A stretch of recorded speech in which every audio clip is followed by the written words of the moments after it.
Paul accepted by the apostles. Then after 14 years, I went up again to Jerusalem, this time with Barnabas. I took Titus along also. I went in response to a revelation and, meeting privately with those esteemed as leaders, I presented to them the gospel that I preach among the Gentiles. I wanted to be sure I was not running and had not been running my race in vain. Yet not even Titus, who was with me, was compelled to be circumcised, even though he was a Greek. This matter arose because some false believers had infiltrated our ranks to spy on the freedom we have in Christ Jesus and to make us slaves.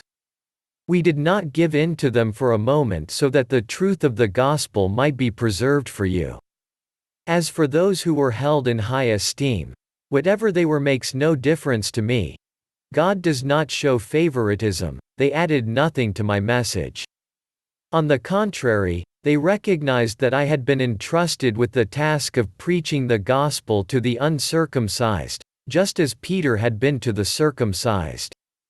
For God, who was at work in Peter as an apostle to the circumcised, was also at work in me as an apostle to the Gentiles. James, Cephas, and John, those esteemed as pillars, gave me and Barnabas the right hand of fellowship when they recognized the grace given to me. They agreed that we should go to the Gentiles and they to the circumcised. All they asked was that we should continue to remember the poor, the very thing I had been eager to do all along. Paul opposes Cephas.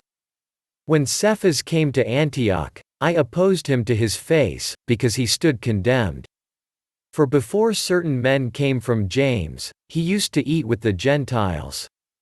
But when they arrived, he began to draw back and separate himself from the Gentiles because he was afraid of those who belonged to the circumcision group. The other Jews joined him in his hypocrisy, so that by their hypocrisy even Barnabas was led astray. When I saw that they were not acting in line with the truth of the gospel, I said to Cephas in front of them all, "You are a Jew, yet you live like a Gentile and not like a Jew.